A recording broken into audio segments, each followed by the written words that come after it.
प्रचण्डको भन्दा न्याय विचारलाई नेतृत्व छाड्न तयार छौ भन्दै ऊर्जा मन्त्री पम्फा भुसालको भनाई। न्यायाधीश खड्काको स्पष्टीकरण, मैले जन्ममिति सच्याएको छैन, न्याय परिषदले त्रुटि गरेको हो।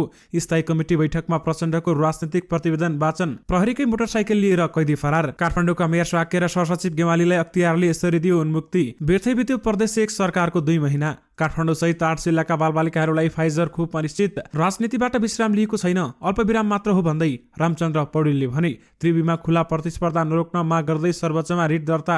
5 महिना 49 अर्बको डिजेल आयात। सुनको मूल्य तोलामा 700 रुपियाँले बढ्यो। भारतमा ओमिक्रोनका संक्रमित 358 पुगे। उत्तर प्रदेशमा रात्रिकालीन कर्फ्यू। बंगलादेशमा यात्रु बोकेको पानी जहाज आगलागी हुँदा 32 जनाको मृत्यु। एस्ट्राजेनिकाको बुस्टर डोज ओमिक्रोन भेरिएन्ट विरुद्ध प्रभावकारी भएको दावी। सरकार निकममा भयो, विकास रोकियो भन्दै केपी ओलीको भनाई। मालदिप्सलाई पराजित गर्दै नेपालको लगातार तेस्रो जित। मुख्यमन्त्री पाण्डेले आज 5 जना मन्त्री थप्दै। पुसभित्रै भारत भ्रमणमा जाने प्रधानमन्त्री शेरबहादुर देउवाको तयारी।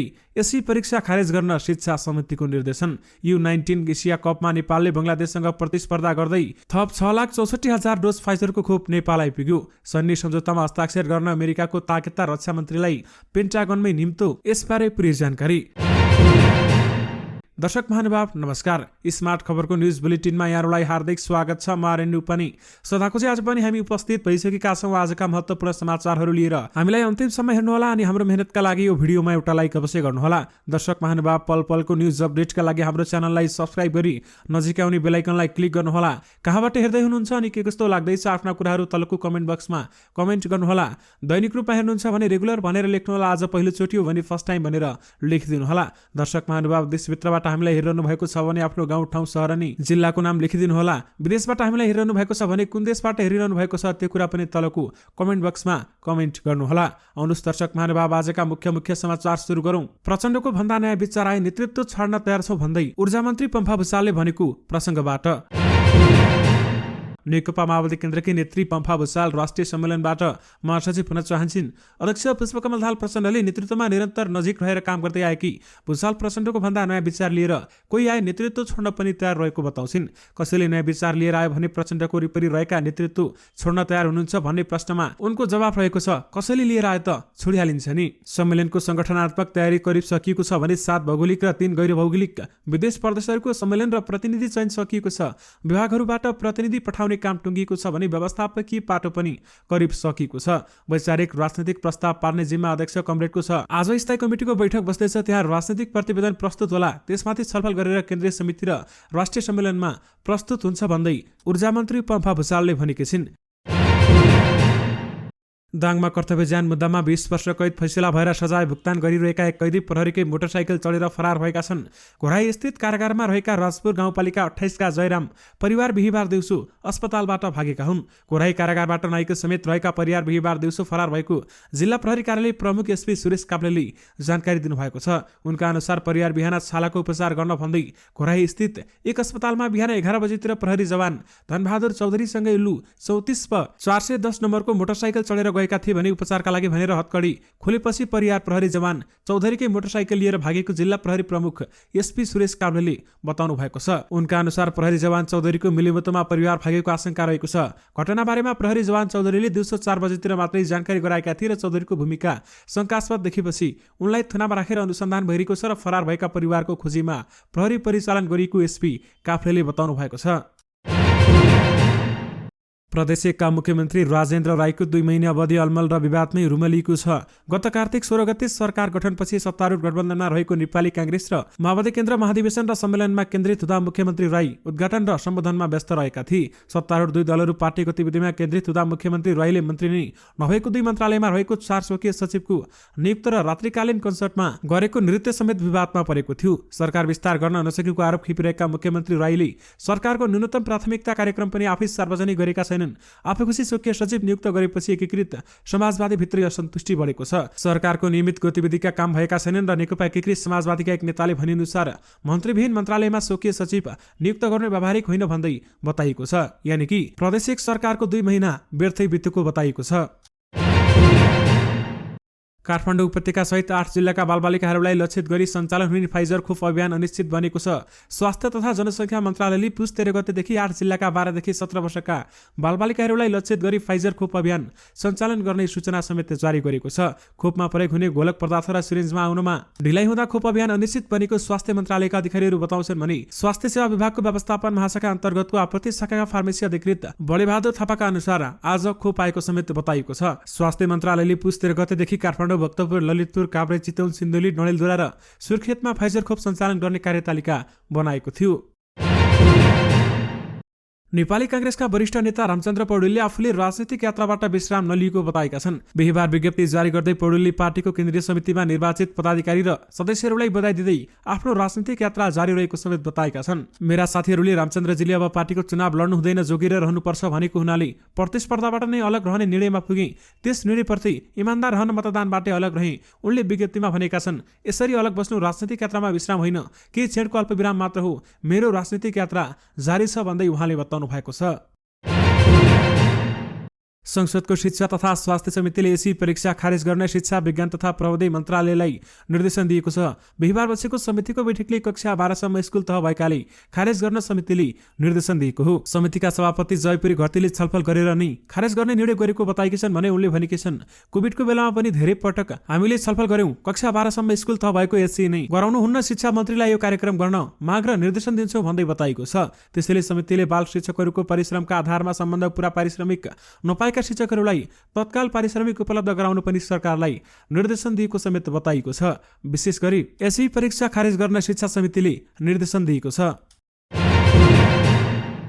थप 6,64,000 भन्दा बढी खोप शुक्रबार नेपाल आएको छ। कोभ्याक्स सुविधा अन्तर्गत आज बिहान 6,64,650 डोज फाइजर खोप आएको स्वास्थ्य सेवा विभागका आपूर्ति व्यवस्थापन शाखाका प्रमुख सुरेन्द्र चौरसियाले जानकारी दिनुभएको छ। सरकारले आगामी 13 पुसदेखि काठमाडौँ उपत्यका सहितका 8 जिल्लामा र केही दिनभित्र बाँकी 12 जिल्लामा 12 देखि 17 वर्ष उमेरसम्मका किशोर किशोरीहरूलाई कोभिड विरुद्धको फाइजर खोप लगाउने कार्यतालिका सार्वजनिक गरेको छ र नेपालले कोभ्याक्स सुविधा मार्फत फाइजर खोपका 1,06,20 मात्रा कार्तिक महिनाको दोस्रो साता प्राप्त गरेको थियो भने सुरुमा उक्त खोप यसअघि खोप लगाउन छुटेका 12 वर्षमाथिका दीर्घ रोगीहरूलाई उपलब्ध गराइएको थियो। सरकारले प्रदेश नम्बर 1 का झापा, मोरङ र सुनसरी, प्रदेश नम्बर 2 का सप्तरी, धनुषा र पर्सा, बागमती प्रदेशका काठमाडौँ, ललितपुर, भक्तपुर, काभ्रे, चितवन र सिन्धुली, गण्डकी प्रदेशका कास्की र बागलुङ, लुम्बिनी प्रदेशका रूपन्देही, बाँके र दाङ, कर्णाली प्रदेशको सुर्खेत र सुदूरपश्चिम प्रदेशका डडेलधुरा र कैलाली जिल्लामा 12 देखि 17 वर्ष उमेरसम्मका किशोर किशोरीहरूलाई फाइजर खोप दिने निर्णय समेत गरेको बताएको छ।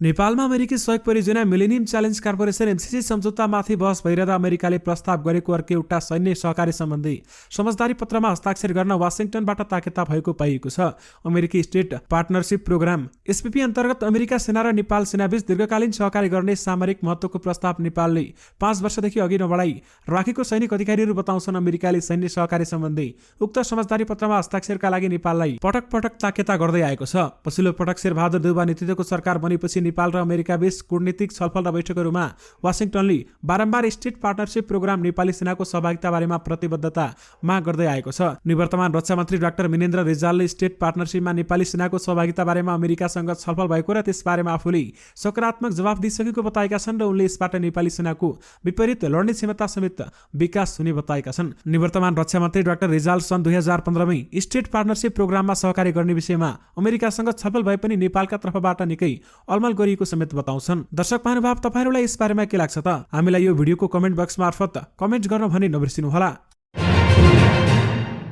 नेकपा एमालेका अध्यक्ष केपी शर्मा ओलीले वर्तमान सरकार निकम्मा भएको आरोप लगाएका छन्। विकासका लागि काम गर्ने सरकारलाई ढालेर गठबन्धनका नाममा जनताले नचुनेको सरकार गठन गरेको उनले दावी गरेका छन्। नेकपा एमाले जिल्ला कमिटी पर्साले जगन्नाथपुर गाउँपालिकामा आयोजना गरेको पार्टी प्रवेश कार्यक्रममा बोल्दै प्रधानमन्त्री ओलीले छिटोभन्दा छिटो निर्वाचनमा जानुपर्ने समेत बताएका छन्। विभिन्न जालजेल गरेर सरकार ढाले गठबन्धनको नाममा निकम्मा सरकार बनाइएको छ, जसलाई जनताप्रति विकासप्रति मतलब छैन। त्यसैकारण अहिलेको देश विकास रोकिएको छ, आयात बढेको छ, मुद्रातर्फी बढेको छ र वैदेशिक मुद्राको सञ्चितमा समस्या आएको छ। बैंकमा जाँदा पैसा छैन भन्दै उनले भनेका छन् र विकासमा अगाडि बढ्न खोज्ने बित्तिकै देशी विदेशी शक्ति प्रयोग गरेर उनले सरकार ढाल्ने प्रवृत्ति देखिएको समेत बताएका छन्।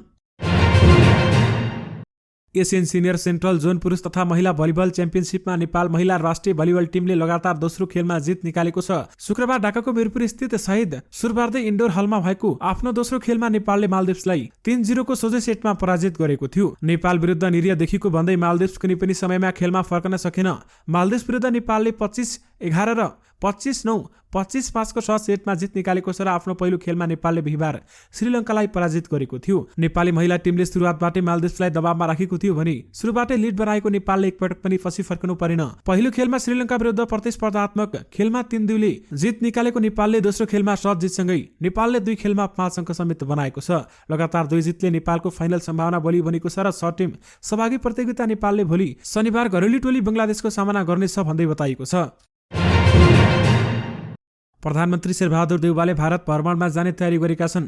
भारतीय समयपछि नरेन्द्र मोदीको औपचारिक निमन्त्रणामा देउवाले पुसभित्रै भारत जाने आवश्यक तयारी गर्न समेत परराष्ट्र मन्त्रालयहरूलाई निर्देशन दिएका छन् भने यससँगै मन्त्रालयका कर्मचारी भारत भ्रमणको आन्तरिक गृह कार्यमा लागेका हुन्। भ्रमणको अन्तिम गृह कार्य भइरहेको परराष्ट्र मन्त्रालय स्रोतले जनाएको छ भने जाने मिति त भइसके पनि मन्त्रालयका उच्च अधिकारीहरूले कहिले पनि जाने भने खुलाउन चाहेनन्। कोरोना संक्रमणको जोखिमका कारण भ्रमणका लागि सानो टिम बनाइरहेको बताएका छन् र परराष्ट्र मन्त्रालय र दुवै देशका दूतावासका अधिकारीहरूले प्रधानमन्त्री शेरबहादुर देउवाको भ्रमणलाई सफल बनाउन गृह कार्य भइरहेको बताएका छन् र 5औं पटक प्रधानमन्त्री बनेपछि शेरबहादुर देउवाको भारत भ्रमण पहिलो हुनेछ।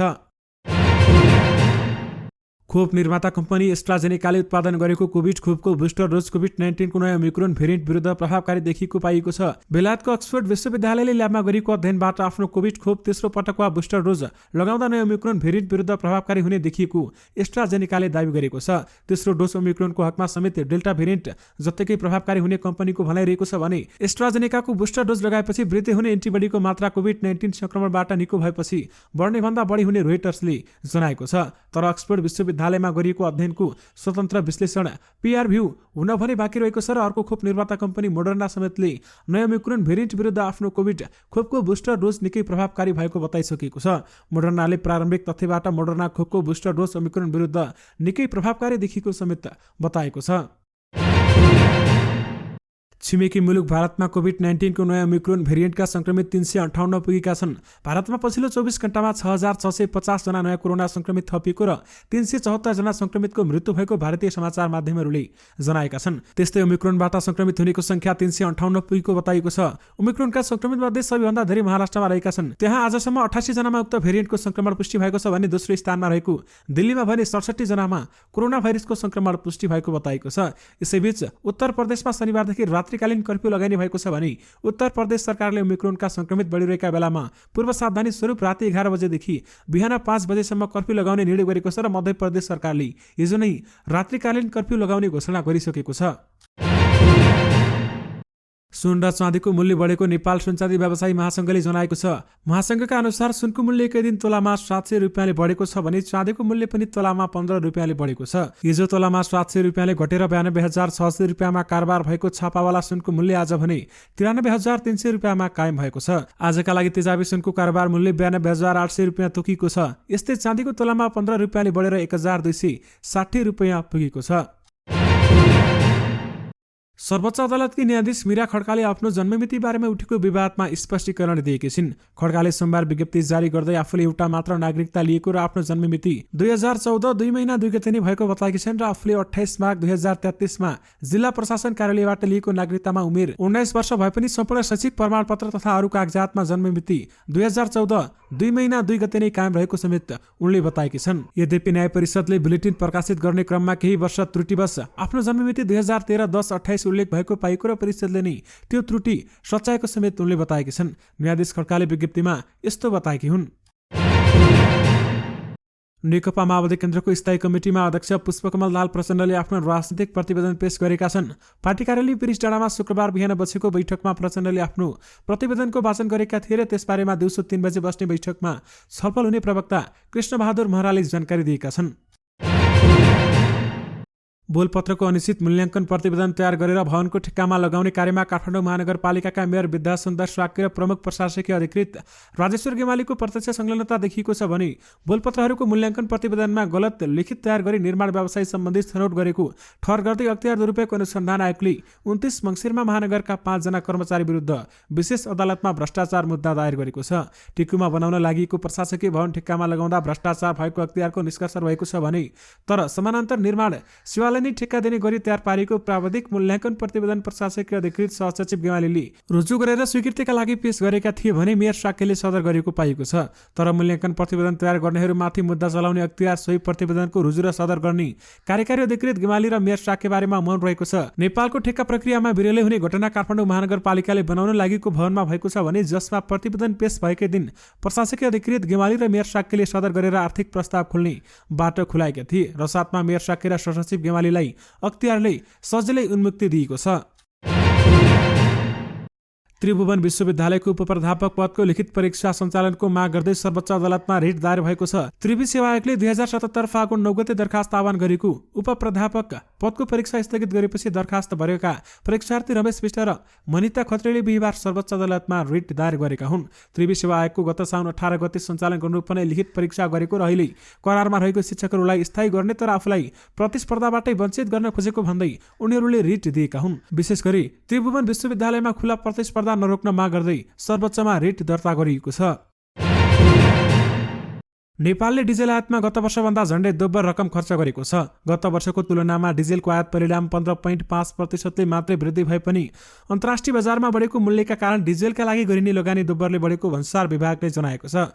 विभागका तथ्याङ्क अधिकृत मोहन पुडासेनीका अनुसार चालुको आर्थिक 5 महिनामा 6,45,313 किलोमिटर डिजेल आयात गर्न र 49 अर्ब 2 करोड रुपियाँ खर्च गरेको छ र जबकि गत वर्ष समीक्षा अवधिमा 5,64,685 किलोमिटर डिजेल नेपालले 23 अर्ब 43 करोड रुपियाँमा आयात गरेको थियो। गत वर्ष प्रति लिटर 41 रुपियाँ औसतमा डिजेल आयात भएकोमा यो वर्ष औसत 74 रुपियाँ प्रति लिटर डिजेलको लागत देखिएको विभागले जनाएको छ। विशेष गरी 5 महिनामा 49 अर्बको डिजेल आयात भएको छ।